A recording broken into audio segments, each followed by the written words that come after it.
अस्सलाम वालेकुम। कैसे हैं भाई आप लोग? खैरियत से? ठीक ठाक है भाई। मतलब न्यूजीलैंड तो जो है ना पूरे मौके दे रही है पाकिस्तान क्रिकेट टीम को कि कुछ अच्छा कर लो इस टूर पे। और मतलब कल सेकंड वनडे है हैमिल्टन में, और उससे पहले पाकिस्तान के लिए अच्छी खबर ये आई कि भाई मार्क चैपमैन जो है उनको कोई हैमस्ट्रिंग इंजरी हुई है, तो वो सेकंड वनडे के लिए अवेलेबल नहीं है। ठीक है ना। अब ये वही चैपमैन है जिन्होंने 100 रन्स किए अभी पाकिस्तान के खिलाफ। तो पाकिस्तान को वैसे ही ये न्यूजीलैंड टीम जो है फुल स्ट्रेंथ टीम है नहीं। जो उनके मेन प्लेयर्स हैं वो सारे खेल रहे हैं आईपीएल में, कुछ रेस्ट कर रहे हैं। तो this is not the full strength New Zealand team. लेकिन उसके बावजूद भी हमने देखा कि पाकिस्तान ने भी नई टीम उतारी थी, 5-6 नए लड़के उतारे थे T20 सीरीज़ में, तो पाकिस्तान 4-1 वो हार गया। लेकिन वनडे में जो है कैसे बोलते हैं, पाकिस्तान की फुल स्ट्रेंथ साइड है, लेकिन उसके बावजूद जो है पहला वनडे हम हार गए। तो अब न्यूजीलैंड वाले कह रहे हैं कि भाई ईद का टाइम है, फेस्टिव सीज़न है आप लोगों का, अब तो जीत जाओ और एंजॉय करो ईद की हॉलीडेज़ को, अपने क्रिकेट फैंस को भी एंजॉय करो क्रिकेट ईद की हॉलीडेज़ को। लेकिन अब देखते हैं कि भाई पाकिस्तान कल कर पाता है नहीं कर पाता है ये चीज़। इसलिए क्योंकि बहरहाल पाकिस्तान कैंप में तो यही बात हो रही होगी कि यार ये चैपमैन हटा तो अब कैसे बोलते हैं टिम साइफर्ट आ गया। अब साइफर्ट वो बंदा है जिसने वो कोट लगाई थी पाकिस्तान की T20 सीरीज़ में कि ना पूछे, सारे बॉलर्स की बहुत मारा था उसने, खास करके लास्ट मैच में तो बहुत ही उसने कोट लगाई थी। तो अब T20 की फॉर्म वो अपने वनडे में कन्वर्ट कर पाते नहीं कर पाता ये देखना है। लेकिन Chapman is a important player for New Zealand and specially given his track record against Pakistan. Pakistan के खिलाफ चैपमैन साहब तो जो है ना उनकी ईद हो जाती है, तो उनके ना होने से फ़र्क तो पड़ेगा न्यूजीलैंड को। लेकिन मसला पता है क्या है, पाकिस्तान क्रिकेट का मैं अभी एक स्टोरी पढ़ रहा था, जो हमारे एक सीनियर जर्नलिस्ट है सलीम खालिक, उन्होंने दी है अपने अखबार में। तो उसमें उन्होंने लिखा ये है कि भाई जो है ये जो न्यूजीलैंड से पहले जब टीम सेलेक्ट हो रही थी, और उससे पहले भी जब चैंपियंस ट्रॉफी चल रही थी, उसके कुछ वाक़यात उन्होंने लिखे हैं। और उस वाक़यात से पता क्या चला? उस वाक़यात से पता ये चला कि despite all the claims made by the PCB chairman Mohsin Naqvi कि जी हम इंटरफियर नहीं करते सिलेक्शन मैटर्स में और क्रिकेट मैटर्स में, वो सब लगता है कि गलत है। इसलिए क्योंकि जो स्टोरी है उसमें ये क्लेम किया जाता है कि जी पाकिस्तान क्रिकेट बोर्ड ने एक नहीं 2-3 दफ़ा जो है वो क्रिकेट मैटर्स पे एडवाइस की आकिब जावेद जो इंटरिम हेड कोच है और जो टीम मैनेजमेंट है उनको। वो एक अलग बात है कि उन्होंने सुनी नहीं सुनी, वो एक अलग बात है। लेकिन मैंने कैसे बोलते हैं एडवाइस की। दूसरा फिर ये कि मेंटोर जो 5 अपॉइंट किए हुए हैं चैंपियंस कप के लिए, जिसमें शोएब मलिक है, सरफराज अहमद है, मिसबाह है, वक़ार है, सकलैन है, उनको भी इन्वॉल्व किया गया है, उनको इन्वॉल्व किया जा रहा है सिलेक्शन मैटर्स में, टीम मैनेजमेंट के मैटर्स में। लेकिन टीम मैनेजमेंट जो है वो अपनी जगह जो वो बेहतर समझते हैं वो करते हैं। तो सिचुएशन ये है कि न्यूज़ीलैंड टूर से पहले एक सजेशन ये थी कि जी शादाब खान को कप्तान बनाया जाए T20 का, लेकिन वो रिजेक्ट हो गई पीसीबी की तरफ से, ये कहकर कि जी वो अभी काफ़ी अर्से से खेला नहीं है पाकिस्तान के लिए, और हम किसी को ऐसे रिकॉल का एक प्लेयर को हम कर रहे हैं, उसको इमीडिएटली हम कप्तान नहीं बना सकते, सही नहीं लगेगा और बहुत बैकलैश आएगा। तो वो जो एक सजेशन थी फ्रॉम द टीम मैनेजमेंट और मेंटोर्स, वो रिजेक्ट हो गई। लेकिन फिर पीसीबी की तरफ से और मेंटोर्स की तरफ से सजेशन गई जी टीम मैनेजमेंट को कि जब इंडिया से मैच हो रहा था पाकिस्तान का इन द चैंपियंस कप, कि जी आप कैसे बोलते हैं फ़ाकर जमा इंजर्ड हो गया, तो अब आप किसी एग्रेसिव बैट्समैन से ओपनिंग करवाएं। तो सजेशन ये थी कि जी उस्मान खान से ओपन कराया जाए।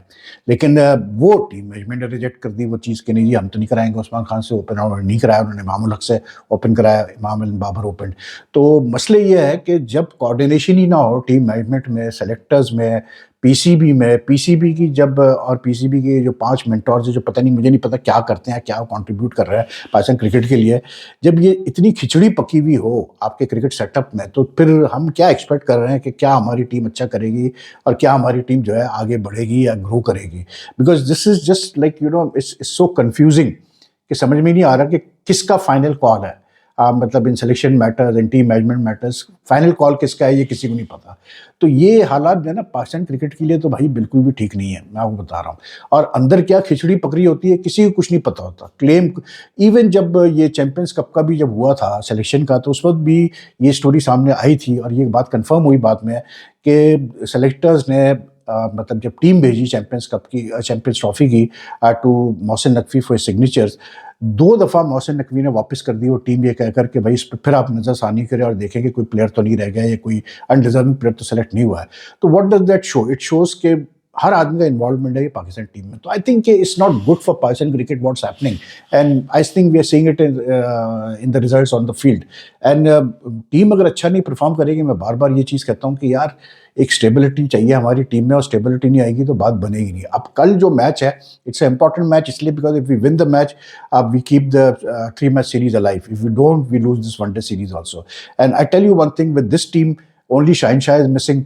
अगर इस टीम के साथ भी आप मतलब हार जाएं इस न्यूजीलैंड टीम से, तो भाई फिर तो सोचने की बात है कि फिर हम मतलब किससे जीतेंगे। And it to me to be in a position where like the way the team is performing, that after few months after you played so well in Australia in the one day matches and South Africa you won 3-0, तो मेरी तो समझ से बाहर है कि भाई ये करना क्या चाहते हैं। अब मैं ओपनिंग का मसला तो है भाई, क्योंकि अब उस्मान खान भी इंजर्ड है, अनफिट हो चुके हैं सेकंड वनडे से पहले। तो अब क्या ऑप्शन हमारे पास है? अब वही अगर ऑप्शन आप इमामुल हक का देख रहे हैं तो भाई फिर क्या कह सकते हैं, फिर खिलाओ इमामुल हक को, खिलाओ, फिर वही आप एक्सपेक्ट करो जो you don't expect a match winning innings of Imamul Haq. ये मैं आपको क्लियर बता दूं। फिर दूसरा ये जो मैं बार बार रिपीट करता हूँ कि सुफियान मुकीम को जो आप इग्नोर कर रहे हैं, आई डोंट नो यार क्यों कर रहे हैं।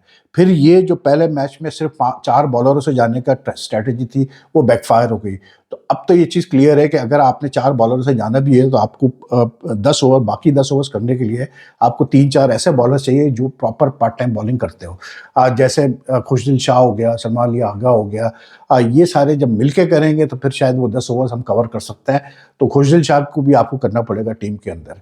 New Zealand are doing well. अब it's noteworthy to think that a team which doesn't have key players, Kane Williamson नहीं खेल रहा, आपका कैसे बोलते हैं वो, ये चैपमैन इंजर्ड हो गया है उनका, वो ग्लेन फिलिप्स नहीं है, माइकल सैटनर नहीं है, मिचेल सैटनर नहीं है, ठीक है, फिर वो लोकी फर्गसन नहीं है।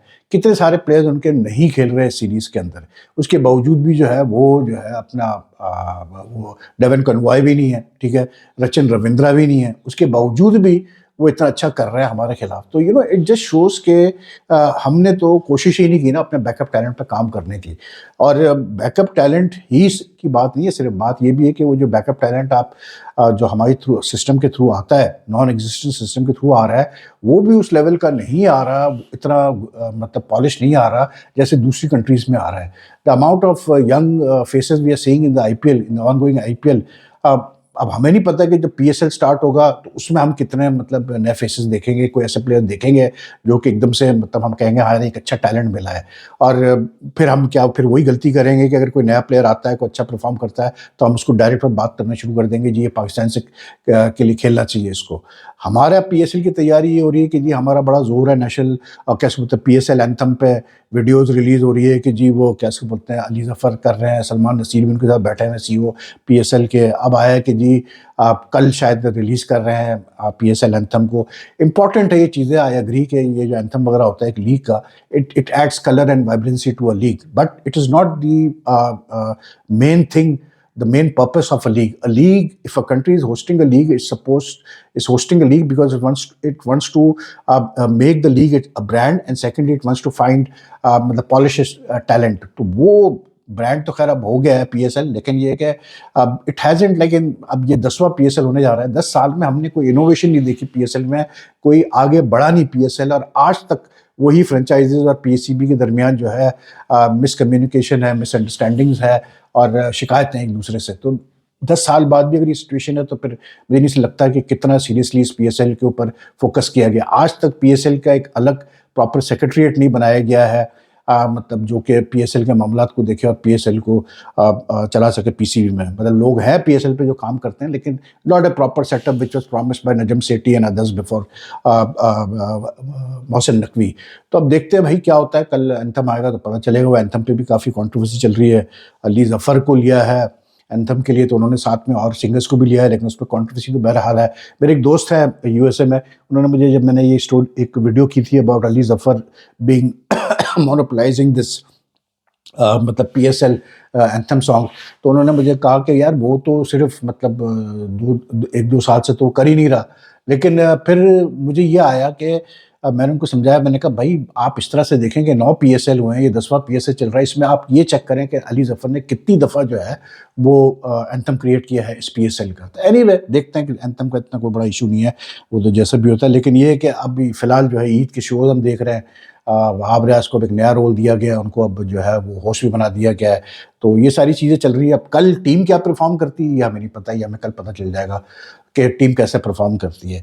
बाकी यार ये आईपीएल के मामला तो कैसे कहते हैं अपना सिलसिले चल ही रहा है। और एक जो इंटरेस्टिंग चीज़ आई ना सामने, आईपीएल से रिलेटेड भी है लेकिन हट के है आईपीएल से, वो ये है कि वेस्ट इंडीज़ ने रॉबमन पॉवेल को हटा के T20 की कप्तानी से उन्होंने रॉबमन पॉवेल को हटा दिया और उन्होंने अब शे होप को बना दिया है, जिसके और उसको बैकिंग पूरी डैरेन सेमी की है जो उनके हेड कोच है। उस पर ड्वेन ब्रावो ने काफ़ी मतलब उड़ाया है वेस्ट इंडीज़ क्रिकेट बोर्ड को। उन्होंने कहा है कि ये प्लेयर्स को रिस्पेक्ट नहीं करते वगैरह वगैरह करके उन्होंने बहुत बड़ी गलती की है रॉबमन पॉवेल को हटा के। अब उसका जब मैं रिकॉर्ड देख रहा था पॉवेल का, तो इतना कोई बुरा रिकॉर्ड नहीं है उसका। मतलब is got a 50% success rate, 37 T20 internationals में उसने कप्तानी की, तकरीबन कोई 19 या 17 जीता है वो। तो मतलब समझ में नहीं आया कि क्यों आपने हटाया। मुझे वेस्ट इंडीज़ क्रिकेट की भी डिसीजन मेकिंग में वही चीज़ नज़र आती है कि जैसे पाकिस्तान क्रिकेट बोर्ड के डिसीजन मेकिंग होती है कि कोई सिद्ध नहीं होती, कोई उसके अंदर क्या कोई मेथड नहीं होता, कोई कभी का लॉजिक नहीं होता कि आप सोच क्या रहे हैं, कोई आगे का विजन नहीं होता। तो वही चीज़ वेस्ट इंडीज़ क्रिकेट बोर्ड करता है। और ये जो पावेल वाला चक्कर है रॉबमन पॉवेल को जिन्होंने T20 कप्तानी से हटाया है, अब उसके पीछे क्या कहानी अल्लाह बेहतर जानता है। लेकिन ब्रावो ने तो खैर बड़ा उड़ाया है इस मामले को लेकर कि इनको नहीं हटाना चाहिए था। She hope he is been the one day captain, he is done well with the one day team, but then Shea Hope has also been playing T20 cricket for a while now. तो maybe Darren Sammy feels के वो T20 में ज़्यादा बेहतर कप्तान होगा। लेकिन अगर ऐसा था तो फिर आपको पॉवेल को बनाना ही नहीं चाहिए था सिरे से ही जो है मतलब T20 का कप्तान।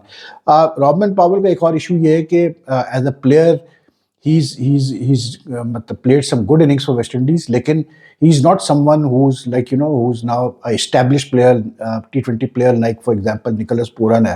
अब निकोलस पूरन तो ऐसा है कि मतलब अगर वो सिलेक्ट होता है वेस्ट इंडीज टीम में तो वो खेलता ही खेलता है 11 में। तो पावेल का इवन इस आईपीएल में भी अब तक उसको मौका नहीं मिला खेलने का, रॉबमन पॉवेल को। तो ब्रावो की अपनी जगह बात ठीक है, लेकिन वही वाली बात कि वेस्ट इंडीज़ वाले भी जो है ना वो उसी तरह मतलब डिसीजन मेकिंग करते हैं जैसे हम करते हैं। अब दूसरा एक ये सिलसिला चल रहा था आईपीएल में कि मतलब इट जस्ट शोज कि यार कितना ग्रिप है बीसीसीआई का ऑन द आईपीएल कि कोलकाता नाइट राइडर्स वाले मतलब उसने रहाने ने शिकायत की कि जी ये पिचेस जो एडन गार्डन्स में बन रही है ये स्पिन पिचेस नहीं बन रही है, हमारी मर्जी से नहीं बन रही। तो जो हेड क्यूरेटर है एडन गार्डन्स के कोई कैसे बोलते हैं अपना सुजन मुखर्जी वगैरह नाम है उनका, उन्होंने कहा कि भाई मैं कोई इनके कहने पे सुन के नहीं पिच बनाऊंगा, मैं तो उस तरह पिच बनाऊंगा जो मुझे बीसीसीआई डायरेक्टिव्स देगा। अब आप देखें कितना कंट्रोल है बीसीसीआई का ऑन दी आईपीएल इश्यूज। जबकि ऐसा है कि आईपीएल में जो मतलब फ्रेंचाइजेज हैं उनके जो होम ग्राउंड्स है they have a say in the ticket भी वही बेचते हैं, सब कुछ वही करते हैं, वो ग्राउंड बेसिकली उनका होम ग्राउंड है। तो they should have a say in what sort of pitches are prepared. And I think कि जहाँ तक बीसीसीआई की ग्रिप की बात है वो तो अपनी जगह ठीक है, लेकिन अगर आईपीएल को इंटरेस्टिंग आपने बनाना है तो आई थिंक ये जो 10 फ्रेंचाइजेज हैं इनके जो भी होम ग्राउंड डिक्लेयर किए गए दे should have a say in what sort of pitches are prepared. तो फिर आपको मजा आएगा। ये जब होम एंड अवे मैचेस है, हर टीम के होम एंड अवे मैचेस है, तो वो एडवांटेज ले सकते हैं वो होम कंडीशंस का। You get my point. तो that is why I feel कि कोई बुराई नहीं है अगर आप मतलब फ्रेंचाइज को मतलब if they get a chance to choose कि भाई मतलब पिचेस कैसी खेलनी चाहिए हमारे मतलब या कैसे नहीं खेलनी चाहिए। तो दैट्स माय मतलब असेसमेंट ऑफ थिंग्स। तो दैट्स ऑल फॉर नाउ यार, और तो ऐसी कोई खास चीज़ है नहीं। यहाँ छुट्टियाँ चल रही हैं, ईद का दूसरा दिन है। तो आपको अगर ये वीडियो पसंद आए तो लाइक एंड शेयर कीजिएगा because it helps the channel grow, and if you haven't subscribed to the channel as yet, kindly do press the subscribe button and also the bell icon button so that you know whenever I upload a video you'll get the notification. Your comments also welcome. Take care. Allah Hafiz.